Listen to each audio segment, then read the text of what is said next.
All right, so today was a strange day, as always. Days are always strange. My day started by getting accosted by a gentleman early this morning at the gas station. Um, he kind of stumbled up to me. He had a beer in a bag. I mean, this is like pre 9 a.m., okay? Just so you know where it started. And he basically called me a man, I haven't seen you forever. You're a bad gangster. And I'm like, okay. And like, kept walking toward me. I was like, okay. Like, the only thing that now like stopped us from like connecting was the fact that the gas hose from the gas station was to the car. I mean, he's like, man, he goes, man, your mother, motherfucker, you gonna kill me? I was like, dude, just get away from me. I was like, what is going on? And he just went on. Like the other people at the gas station were like looking over as he starts like yelling at me. And I'm like, whoa, bro. I'm like, yeah, I'm like, all right, just leave me alone. Like, just walk away, okay? He's like, no, man, you're gonna, he's like, what, are you gonna kill me? I'm like, what the hell, man? I was like, Jesus. I was like, it's gonna be one of those days, isn't it? It just started that way. And yeah, so that was today. And then I had to tear up a shit ton of tile I put down yesterday. Just courses of tile, especially little ones, if you don't put them in straight, well, guess what? Eventually, you know exactly what happens. The slightest defect back here, way over here, becomes a big defect over here. And that's the problem. I have these little hexagon tiles, and yeah, I was using a laser level, and the battery wore out, and I just figured, I can eye this thing. I know what I'm doing. Well, not so much. Not so much. So yeah, I had to tear up a shit ton, and of course scrape the floor then where the adhesive was, the mortar, and yeah. So that was a day. I did that. That was stuff today. Fun, so much fun,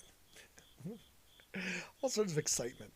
And tomorrow's the real excitement because tomorrow, this guy, the guy in the van, I'm not going to retire him entirely, but I'm hoping that I'm going to be the guy in the Ferrari. So I'm going to have to get a picture of me like in the, and I don't know. I don't know if it's a convertible. I'm assuming it's a convertible. If I'm in a parade, come on, man, you got to have a convertible Ferrari, right? I mean, I don't know if it's a new Ferrari, an old Ferrari. I don't care. Um, but yeah, this should be interesting. I've never done this, so I'm going a little early so I can get the rundown of exactly what I'm supposed to do.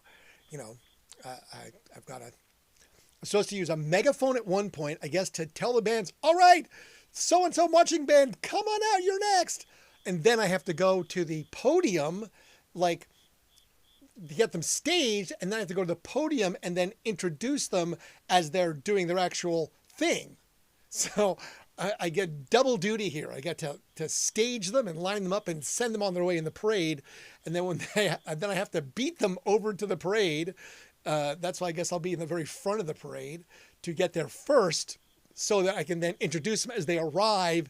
And, and here marching up now is the Glendale Marching Band formed in 19, whatever. I'm assuming it's something like that. But I've tried to ask and, I was like, oh, you'll be fine. I'm like, okie dokie, I'll be fine. I'm sure I'll be fine. I'm really excited for church pizza. I'm gonna eat a lot of church pizza. So tomorrow night, if I seem like I'm in a food coma, it's because I've had too much damn church pizza. Maybe I'll even bring a slice so I can show you church pizza. But yes, so excited. It's been a year since I've had church pizza. Because it only comes around when the Italian festival happens. I mean, maybe other times, but I don't know where I would find that. So that's all. That's it. So that's tomorrow. Italian festival. If you're going to be there, the parade starts at 1 p.m. at Goodell Park and marches through the short road somewhere up to Hamlet and then goes to where the Italian festival is, which is Italian Village, right? I mean, figure it out. Go to the damn website. Go to Italian festival dot blah, blah, blah. You'll find it. Promise. All right. So off we go. Now remember, no specific order.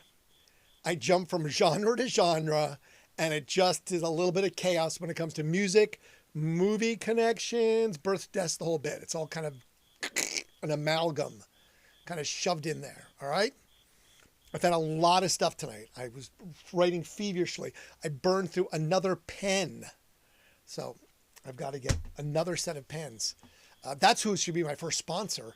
If it's not Sharpie, because, hello, I've always got a Sharpie. Always have a Sharpie in my pocket. I mean, always. Look at this. Even now, I have a Sharpie in my pocket. Always. I'm a Sharpie carrying guy. But maybe I should get a pen sponsorship. So if you own a pen company and you want to sponsor, especially Sharpie, I'd be a great spokesperson. Anyway, 1967, an art exhibit in London, England opens today on October the 11th. The artist is Yoko Ono. The exhibit is titled Yoko Plus Me. The plus me is John Lennon. So there's your draw. I would imagine that, I mean, who doesn't love Yoko Ono? Breaks up the Beatles, hangs out with John Lennon, doesn't feel like she's a, hanger-on or anything, does an art show, but with John Lennon. I'm just saying. I got no hate. I'm just saying, it just seems to me, it's guilt by association, right? 1969, bluesman Muddy Waters is involved in a head-on collision near Urbana, Illinois. So it seems that a driver crossed the center line and hit Muddy Waters, his car, head-on. Not so great. Muddy Waters was in the back seat. His driver was killed, as well as the driver and the passenger of the other car all died. Muddy sustained substantial injuries. Broken ribs, broken bones, lacerations, broken hip, the whole bit. He spent over 2 months in the hospital, and he didn't perform for over a year. Because of this accident, he sustained lifelong debilitating pain and suffered that until he died. He went on the road more than a year later when he went back on tour. He rarely, if ever, stood while he performed because of the pain he suffered. So if you ever look at any Muddy Waters videos, and I did check, he's sitting. So that's why he'd sat. Had nothing to do with the fact that he didn't want to stand. He just couldn't. So careful how you drive, people. Don't crash into Muddy Waters, damn it. 1974, Billy Joel releases his third LP, Street Life Serenade. Okay, 1974. 1978, a mere 4 years later, Billy Joel releases his sixth album. So he jumped from third in 74 to sixth in 78. So 4 and 5 got released within 4 years. So man, that's pretty prolific if you're banging out an album a year, pretty much. Like boom, boom, boom, boom. Like, all right. This is actually his sixth was 52nd Street, but it was the first chart topper that he ever had. So his sixth album was the first one that got a chart topper, number one, and he got 3 Grammys out of it as well. I did look. It was a good album, the 52nd Street one. Some of their stuff before. I mean, I guess you just can't write and write and write and write and write. That's how it works. So what my friend Adam's going to do, he's going to release like 100 songs in the next year. So, they may not all be hits. Maybe they will be, but maybe they'll progress and he'll bang some out and it'll be success. I'll find his URL and share it at some point. 2022, Ringo Starr resumes his tour in Seattle, Washington, after postponing several dates after he tested positive for COVID and then stopped touring for several days. Jump it. 1963, Nightmare at 20,000 Feet premieres on the Twilight Zone, and the star of that is William Shatner. Now behind me somewhere, there's a, I thought I had it here before. There's a, maybe it's not here. I have one of my lanyards is Shatner that autographed it when I got to meet him. He was kind of a curmudgeon. I mean, that's actually what you expected from Shatner. He's just kind of a curmudgeon. But yeah, I got pictures with Shatner and, talked to him for a little bit. But yeah, he was a little bit of a curmudgeon. He just kind of is that way. He's kind of a grump, but that's all right. I laughed. It was funny to talk with him. I talked about horses and his ranch. Didn't talk about Star Trek or anything because he didn't seem very interested in that. He seemed rather like, another Trekkie. It's like, whatever, man. I don't need the hassle. I'm just happy to meet you before you die. He's like 90 something. Still goes out and does like these meet and greet stuffs. More power to you, baby. You know what I'm saying? 1975, October 11th, 50 years ago, Saturday Night Live premiered. So tonight is Saturday night, and tonight is the 50th anniversary of Saturday Night Live, October the 11th. The first host of Saturday Night Live that ever hosted it was George Carlin. I would like to see that. I'm going to have to, hopefully they'll show some of that. But yeah, I can imagine George Carlin was probably pretty good as a host. I got to see George Carlin once perform in New Jersey years ago, obviously.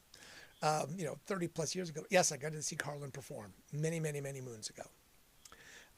2006, on the same date, October 11th of 2006, the spoof of Saturday Night Live, 30 Rock premieres.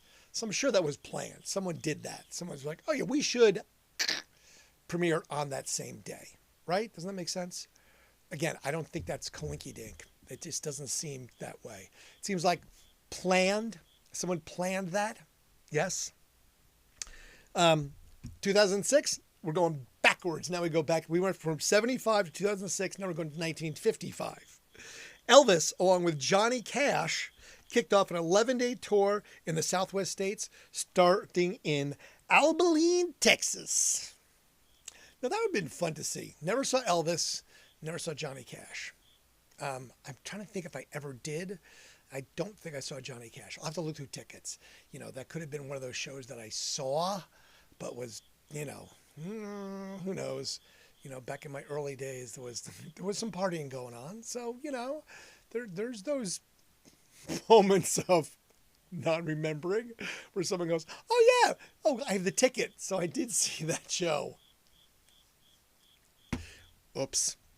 1962. We'll go to 62 first. The Beatles made their first appearance on the UK charts with Love Me Do. It peaked at number 4. Love me do. So yeah, their first song was not a huge hit. It was a number 4 hit, but it's still pretty good. My first chart hasn't happened yet. In 1967, the Doors performed in Danbury, Connecticut, at the Danbury, Connecticut High School. Before the group hit the stage, the PA announcer said that if anyone gets up and leaves their seats, they will be ejected from the venue. I think it's because the Doors' reputation was kind of, people would like throw themselves on the stage and kind of craziness. So yeah, they'd be ejected from the venue. I guess, and before that, it said immediately before it, there was a beauty pageant that happened right at it. So a beauty pageant right before the Doors show. I couldn't find anything about that. I was like, but I did find that you can actually find that performance on YouTube. If you Google it, it's documented and the video, and you can find the performance of Light My Fire. It shows stills. It doesn't show video. It shows stills of the performance. So you can see some 60s hairs kids in the audience in the backdrop. The band's there. The song's 9 minutes and 5 seconds. That was how long the Light My Fire song lasts for. It's 9 minute and 5 second rendition of it. So I listened to the whole 9 minute and 5 seconds because I was like, I'm interested in that. So I watched the video. 1968, during a recording session of Savoy Truffle, the Beatles and Abbey Road Studios apparently had 6 saxophones recording to make up that saxophone noise in that song. The saxophones were used, and George Harrison altered them. He went ahead and distorted them to get the sound he wanted for the song that later would show up on the White Album. So yeah, I was listening to it. I was like, yeah, those are saxophones. But I guess Harrison did a bunch of distortion to it. George, yeah, distorting bastard. 1969, the one-hit wonder of the French lovemaking song that I took, and I did finally listen to it. It's weird. I was like, okay, interesting. Went to number 1 in the UK charts. This was, now I have their full names this time. It was Jane Birkin and Serge Gainsbourg. It's Je t'aime, mon non plus, which is I love you, me neither. This was one that was banned from the BBC TV. Even though it was the number 1 hit, they banned it. Said, no, we're not going to do it. Because it was basically so uproared because it was basically the soundtrack of lovemaking on top of this music, this instrumental music. So, yeah, you can listen to it. It's kind of interesting. I was like, all right. Who knew? 1974, John Denver, Rocky Mountain High, West Virginia, Mountain Mama. John Denver was number 1 on the UK singles chart. Apparently, Anne's song was the song. I did not listen to it. Sorry.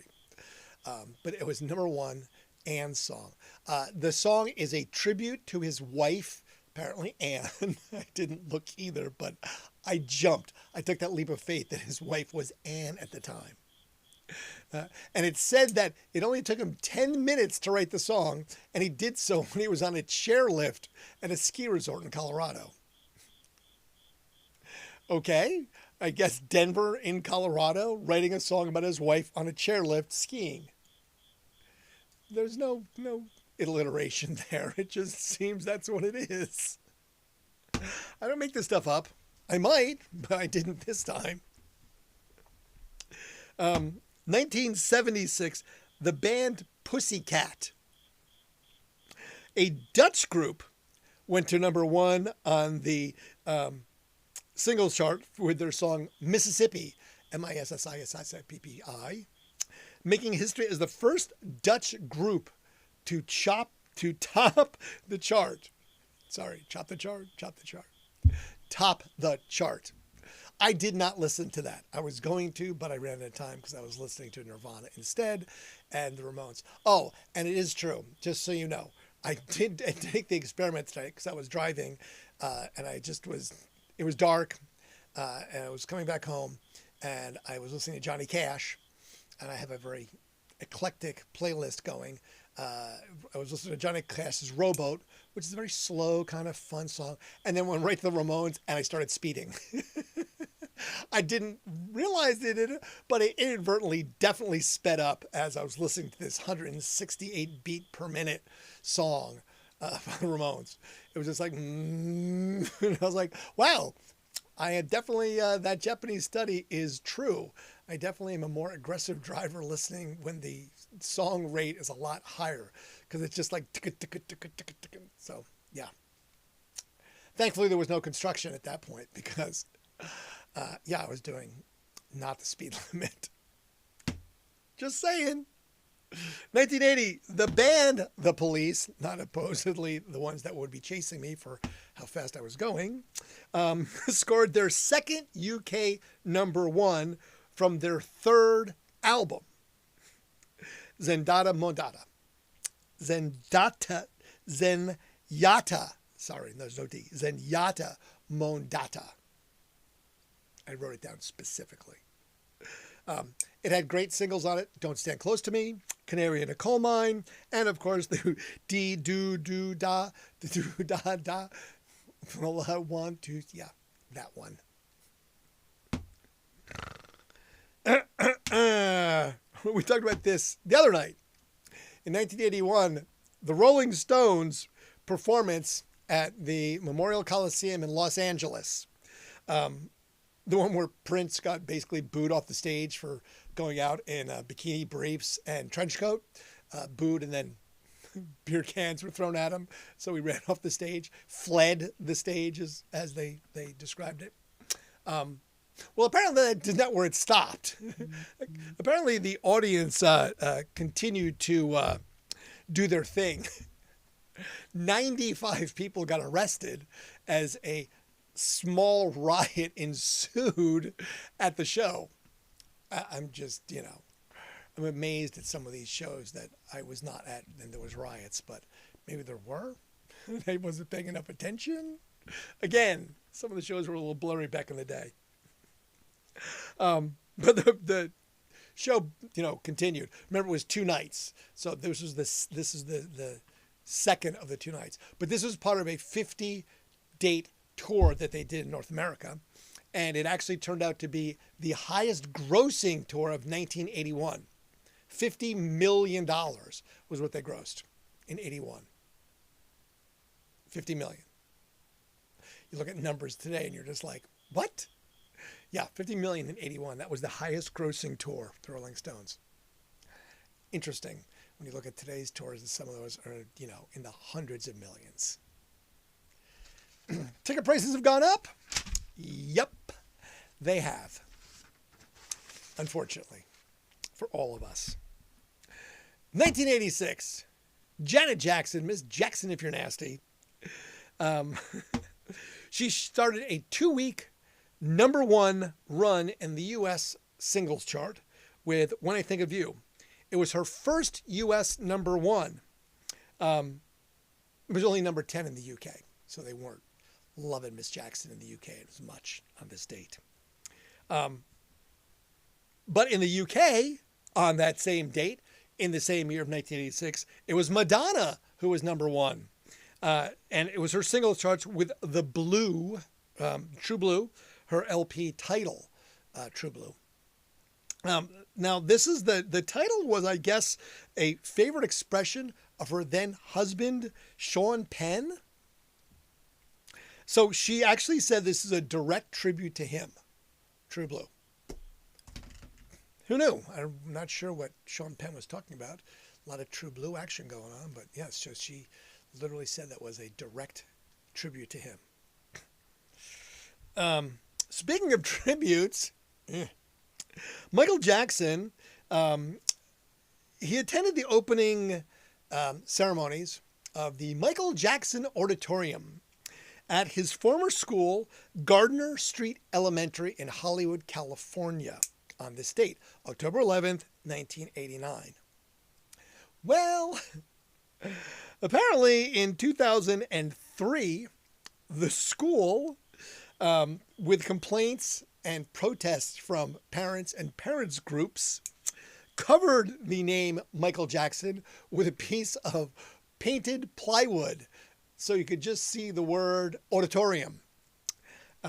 This all stemmed from the arrest of Michael Jackson and the booking of his suspected child molestation charge. Yeah, I did read a little bit about that. Oh, forgot to turn it off. If I didn't warn you, that annoying noise, which I'll have to remember, it's only been day 2. That's my heater. I have a boiler. My house has radiators for heat. So they're really nice and snuggly, so there's no air blowing around, but they're really noisy. They make all sorts of clunky, steamy, hissy, banging noises. So if you don't know that it's going to do that, that's annoying. And also the house creaks and moans like a ship in the sea.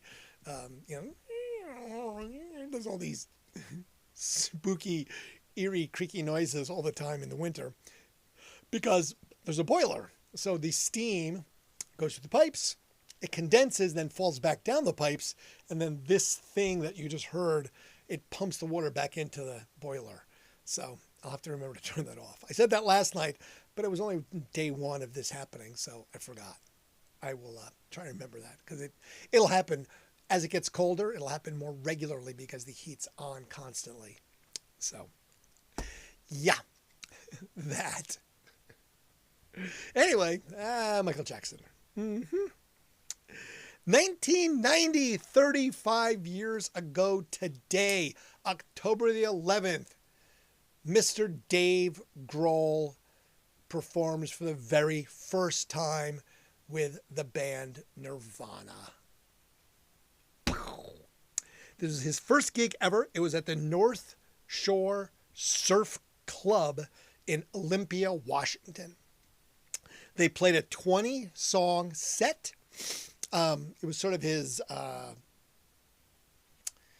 debut, let me show you what I got kind of a gig. They played songs from their cover album Bleach, as well as unreleased and undistributed undistributed and unreleased tracks from their upcoming and unreleased as of yet Nevermind. So, Mr. Dave Grohl, bravo to you, sir, for your time at the Nirvana camp and now doing the whole Foo Fighters thing. Oh, wait, I don't want to end the stream. God, what happens when I do that? Why does it do that? I don't understand. It's like no matter what button it is, it asks about ending the stream. I just don't want to do that. 1991, and I see I've talked about this before, but I'd never gotten into it. But on this date, October 11th in 1991, Apple Computers settles a lawsuit by the Beatles. Apple Company Record Corporation. Because remember, it was Apple Records. They started that back in the 60s.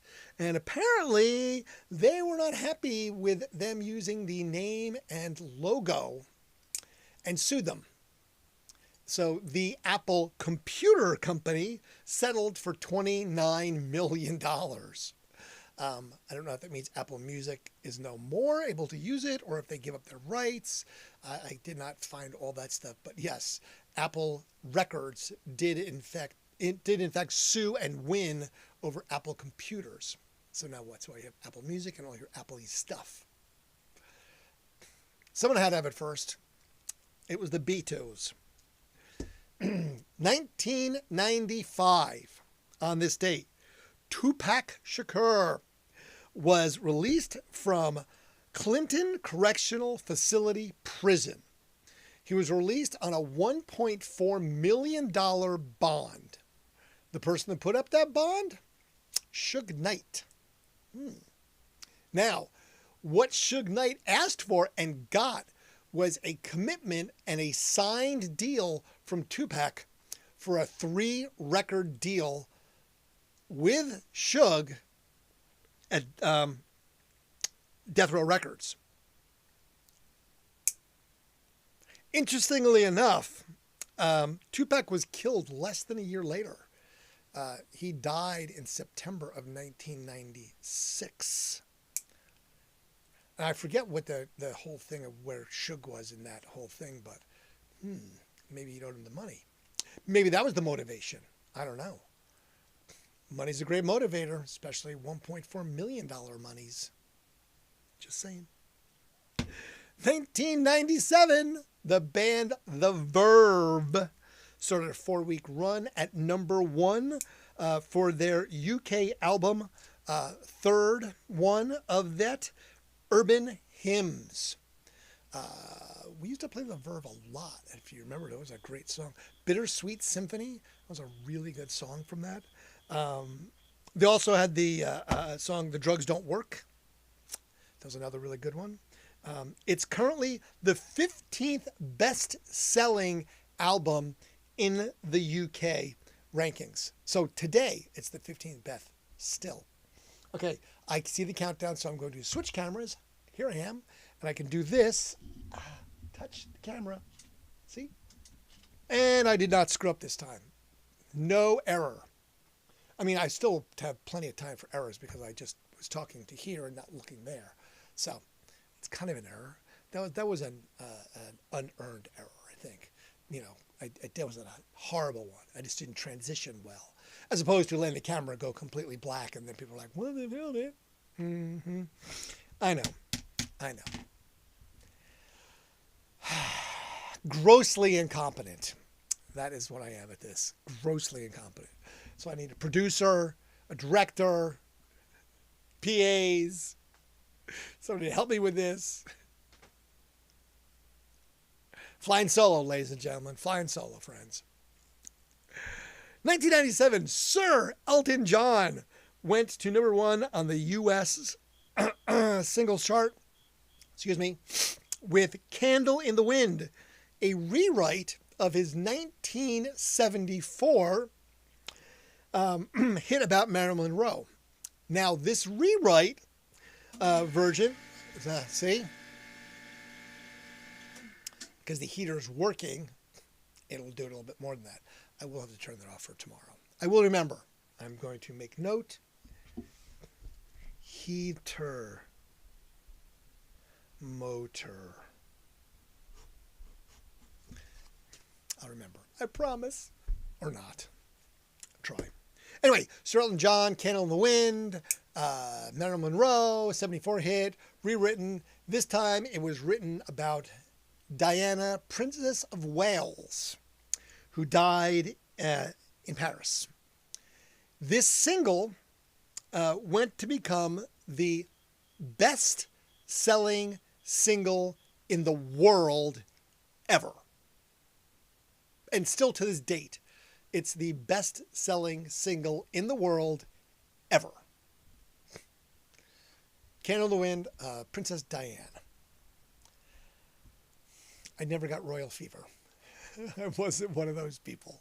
I can imagine you probably were like, I can see that. Yeah, it wasn't like, oh my God, the princess. I was like, wow, that sucks, man. She got killed in a tunnel. Next. Doesn't make me mean. Doesn't make me cold. Just makes me, I don't know. Makes me not Tommy Lee, because in 1999, Tommy Lee got, on this date, was released on a $5,000 bail for after facing charges that he started a riot. Now, apparently at a show in North Carolina in 1997, something was going on. And basically what he did was he incited the crowd to attack a security guard. He also then poured a soda over this dude's head, and he was in fact attacked by the audience. Like, bro, what's going on here? So I didn't find that I didn't dig any deeper into that, but I was kind of like, jackass of the moment, Tommy Lee, which I mean he kind of is, I assume, but really, tell people to attack the security guard? Come on, man, that's not cool. He's doing his thing. In 2003, Mojo Magazine readers voted. Now, I don't know what the hell Mojo Magazine is, just so you know. So this could have been like 5 people doing this. This is just what it is. So if you know what Mojo Magazine is, you're a better human than I am. Hi, Doug Wolf. How old are you, Randy? How old am I? I'm relatively old, but I'm also young. See, look, I got great hair. Thanks, Doug Wolf. Mojo Magazine readers voted Elvis Presley's debut single, That's All Right, as the most pivotal moment in rock history. I was like, okay, interesting. The second was 1965, and that was when Bob Dylan switched from acoustic to electric guitar. Okay. Now remember, we talked about a bunch of times where Dylan did that on stage, like in Green Lawn in New York, and got booed. People booed him at festivals and stuff for doing that. So that was pivotal, I guess. But yeah, people were booing him. So they were not super happy about that one. And then third, the 1977 release of White Riot by The Clash. Their single was number 3, the most pivotal moments in the history of rock and roll. Yeah, I mean, listen to White Riot. That is a pretty pivotal moment. So I was like, all right, I'm good with that. I like The Clash, so I can fall into that. And I guess the Bob Dylan thing is pretty big.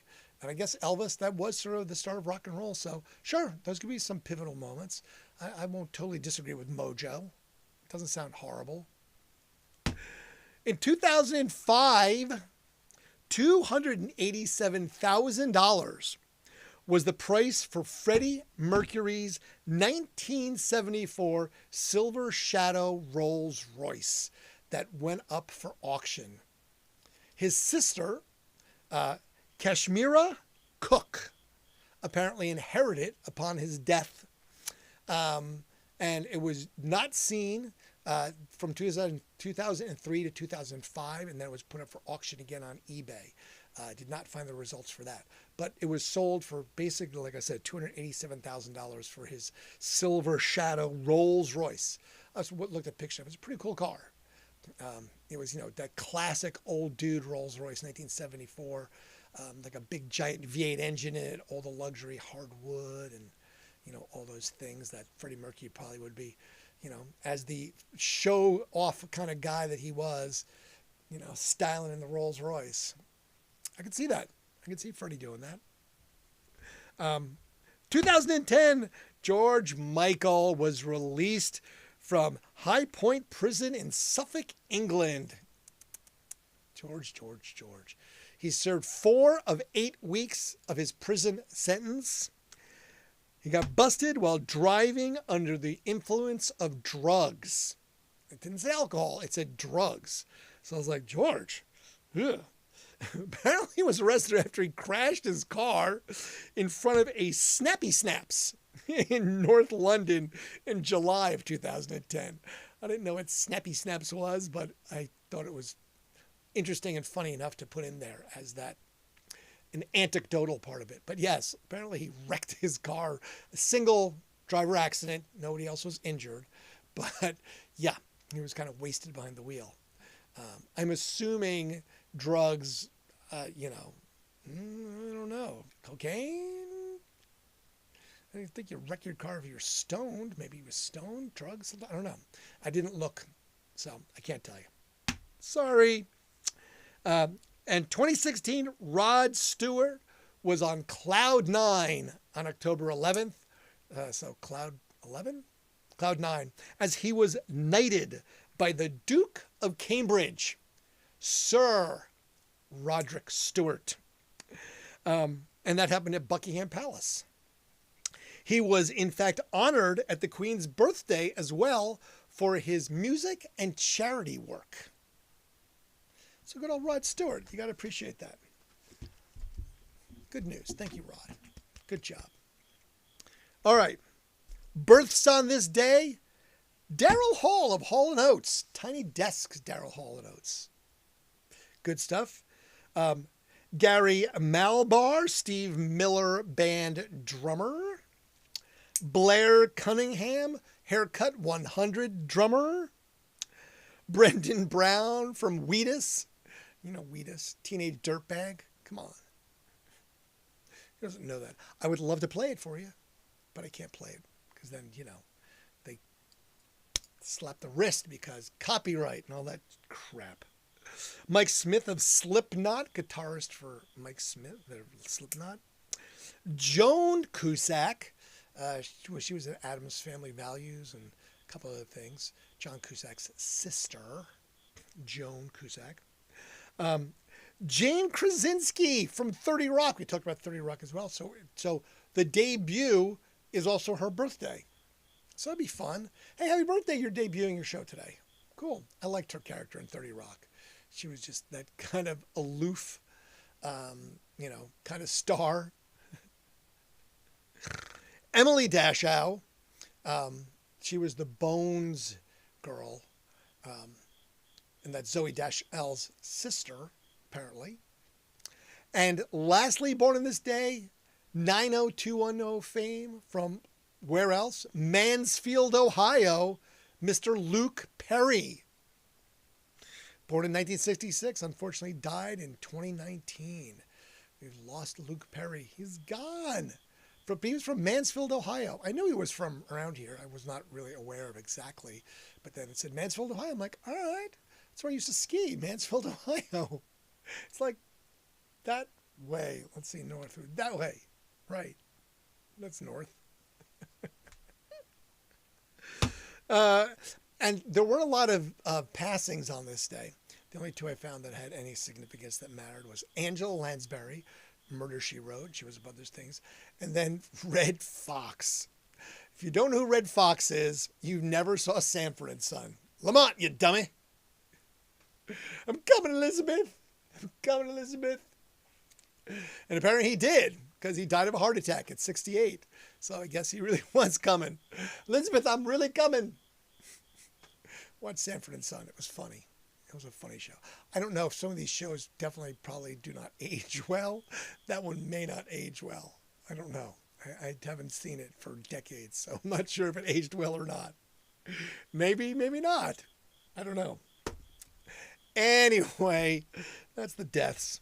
That's the births. That's rock history. The stuff that happened on this day that I could find. Oh, happened yesterday. Elvis Costello hung out at the Thurber House. James Thurber, the famous writer from here in Columbus, Ohio. Apparently Elvis Costello checked out the Thurber House yesterday. I saw pictures of Elvis that was hanging out there. I'm like, oh, Elvis Costello checking out the Thurber House. I could see that. You know, why not? Elvis Costello in town? Apparently that's what you do. Go check out the Thurber House. Very cool. I did not see Elvis play last night. He performed here. Oops. Sucks to be me. Hopefully you went. If you didn't, we missed. Jesus. See, 3 times during the show. It was only 1 time yesterday, 3 times. That means the heater's working, or the motor's working, or something's working. I don't know. All right, so tomorrow, Italian festival. So this, of course, you go to this and, watch it and comment, tell everyone how much you love me and they need to feed me. But yeah, I'm feeling less and less positive that this is going to get renewed, picked up for a second season or anything else, because of the fact that I have in recent days been like, hey, we should do this. I've heard nothing, like ghosting. So I'm sure they're busy. These are film companies. They've got other jobs. They've got other people that are more important than moi.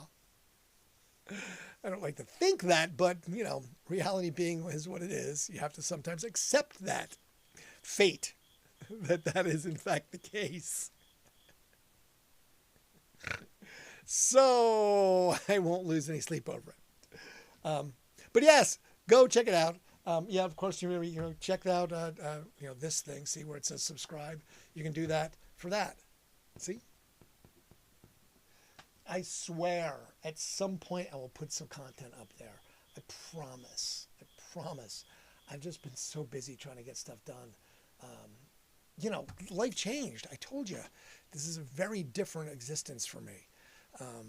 I can't even describe how different this is from 2 years ago, 5 years ago, 10 years ago, 15 years ago, 20 years ago, 30 years ago. This, doing this career thing and then not doing this career thing has really put a kink in my, I don't know what, a chink in my armor. It's just kind of weird. But anyway, I appreciate you being here. And tomorrow, Italian festival. We'll do this whole Italian festival thing. It'll be a fun time with church pizza for all. I mean, you have to buy it, of course. I don't think I'm going to get free church pizza for everybody. I mean, I'm assuming I'm getting free church pizza. I mean, what the hell? Someone's got to pay me for doing this, right? I need some remuneration. Anyway, all right. Tomorrow's Sunday, so get your rest, get your Italian fest on, come check out the parade, and we'll do this again tomorrow with a full belly of cheese pizza. Appreciate you, friends. Thank you. Have a wonderful rest of your evening, or a wonderful rest of your whatever if you watch this at a different time.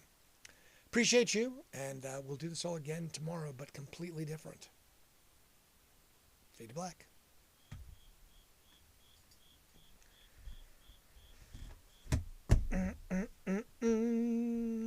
Doug Wolf. How old am I? I don't know. How old am I supposed to be, Doug? Old enough to know better? Young enough not to care? Or is it vice versa? I don't know.